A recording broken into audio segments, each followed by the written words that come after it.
remember my recent video where I made seitan from sprouted spelt flour? Well, this is what I used the seitan for, to make some vegan steaks. These are delicious, and I'm going to show you how to do it. I'll put a link to show you how to make the seitan from scratch, because that's what we're going to be starting with right here, as you can see in this picture. Okay, what I'm going to do is I'm going to put half a tablespoon of this pulled pork seasoning I got from the Bulk Barn, half a tablespoon of this rib rub. I'll put a teaspoon of the Caribbean spice, half a tablespoon of garlic. No, I'll put a tablespoon of garlic, and half a tablespoon of the Montreal chicken spice I have here. I forgot to get some nutritional yeast, so I'll put a tablespoon of that. Okay, I put a teaspoon of Caribbean spice and roasted garlic.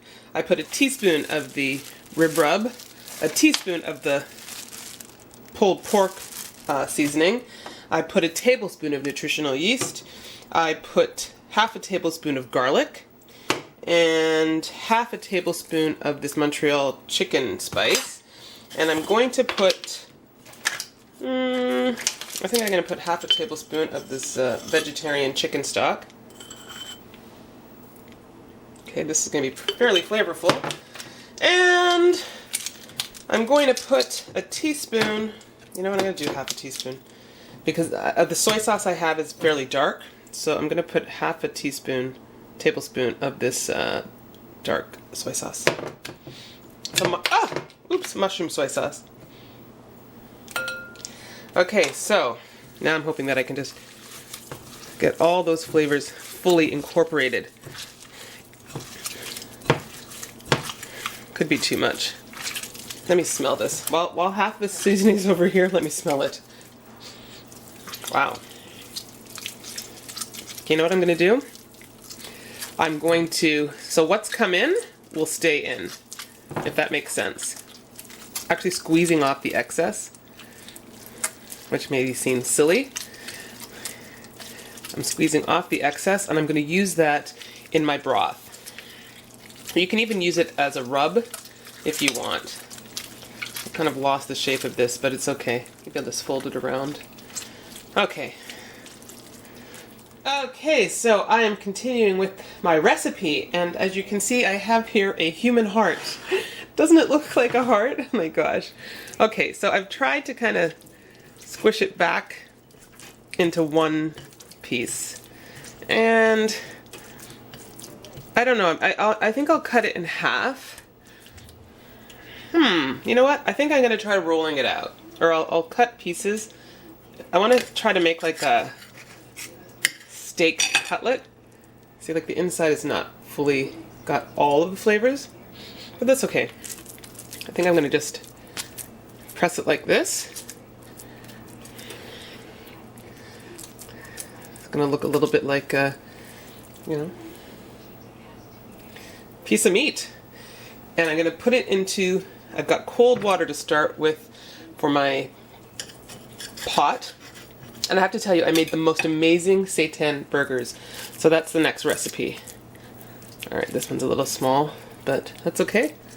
We're going to see if this tastes like, kind of like steak, because my daughter wanted me to do that. Make like a steak.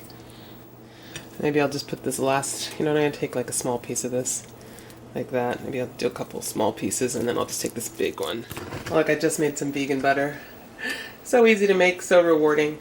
Okay, now I did finally see somewhere something I'd never seen before. They said that when the seitan floats to the top, it's ready. So this has been about 50 minutes, I think, which is about when I would look at it. It's been floating probably for 10 minutes, so at least 45 minutes. I'm going to take this out. Let's have a look at it. Okay, so this is what it looks like. And my daughter said, oh, that looks good. She has the idea to marinate them. Maybe a little soy sauce, some garlic, I think, onions. I'm going to definitely fry it up and add some mushrooms and so forth. I did 2 smaller pieces. Now, the consistency of this seitan is lighter, thinner, not like as of a hard ball. Now that's maybe I could have done it more, or it could be the spelt flour, which is okay because there's almost something that just looks a little more pliable and so forth. Because I'm curious to taste this, I'm going to start cooking some rice, but I'm going to fry up these I'm going to coat these in flour and just fry them and see what they taste like. Okay, there's one thing I think I forgot, and that is you could use a strainer and drain the seitan, and I think that would be before you seasoned it. Anyway, if you want to get rid of the excess water. Right now I just have it with the strainer there, cooking it to get rid of the excess water. Since I'm going to kind of fry it up and have onions and stuff in there anyway, the water will hopefully be evaporated. I'm sure it will be. And I'm just going to show you what I'm doing here. So I have these 2 morsels. I just pressed out the extra water. And I just have a little dredge with flour, chili powder, black pepper, and a little bit of the vegan chicken stock. I could put garlic in there as well. Maybe I'll put a little garlic and I will mix it. I'll just dip those in and fry them up. I want to see how they taste. Okay, so here we go. I'm just dipping one in, just like that. I guess this will be kind of like a little chicken nugget. Let's see. Okay, and I'm going to dip the other one. The stretchiness and like the pulley parts, does that make sense? Like the parts where you kind of see it can pull apart and so forth. It just reminds me more of meat, so like that. The morsels, it looks like, oh, okay, that's like how meat would separate, the flesh. Now, it doesn't have to be exactly like that, but at least so far, this is how this one's turning out. Okay, this is what this looks like. And I'm just going to take a bite. It's a bit hot, but let's see. Consistency is very soft. So I'm going to try squeezing out the water out of what I'm going to do for the steaks a lot more. But the taste is good. So my daughter's idea to create a steak rub is to crush some fresh garlic, use some soy sauce, this Montreal chicken spice. I know I have Montreal steak spice somewhere, but anyway, a bit of black pepper. Oh. We're going to use some of this rib rub that I just bought, as well as the pulled pork rub. No. Well, you'll smell it. We'll tell you what we put in there specifically. And we're going to put it in a bag and let the stuff marinate for like 30 minutes. So we'll be back.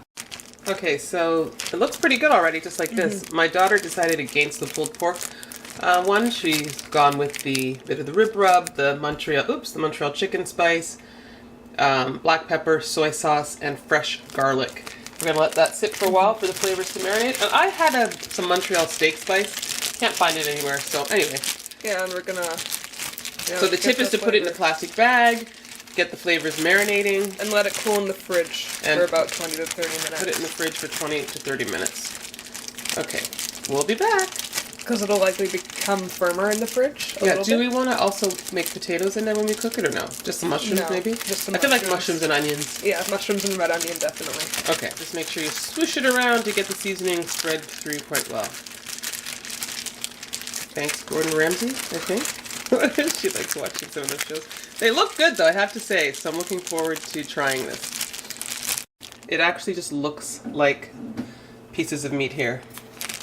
Okay, so we'll be back. Okay, so here are the steaks. Look how the color totally changed. This was my daughter's idea, but having watched cooking shows, it smells really good. I'm just going to put in the pan. Going to cook, sear. Look at that.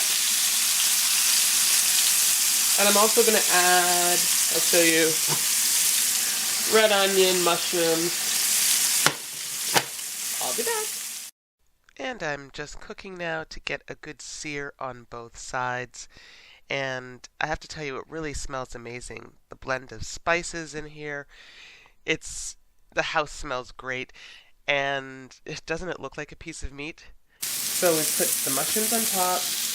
And my daughter's just cutting the onions into smaller pieces. And as she pointed out, it really smells good. This could possibly be one of the best vegan steak recipes ever, actually. So we're going to see how good this is, hopefully. It doesn't, but the smell is going to be an indicator. So I put a little bit of, I would put some water. Did you say water?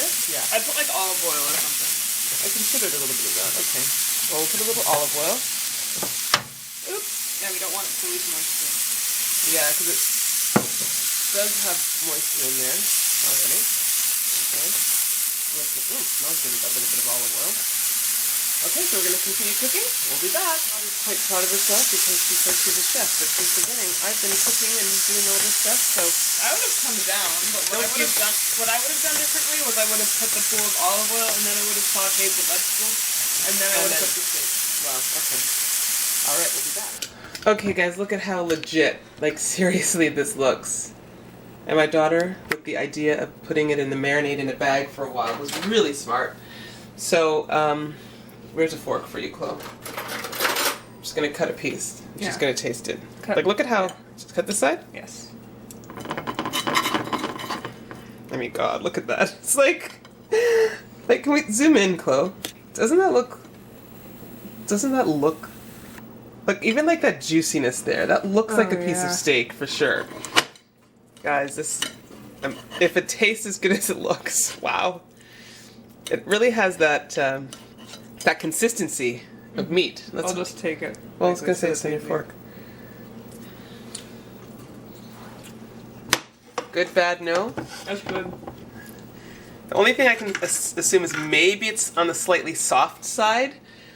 Yeah, it is soft. But that's okay. I'll try it again and maybe firm up the wheat gluten by maybe, I don't know if it's the wheat. Yeah. It could be this flour is softer. Let me taste it. The marinade is really good. Oh my God.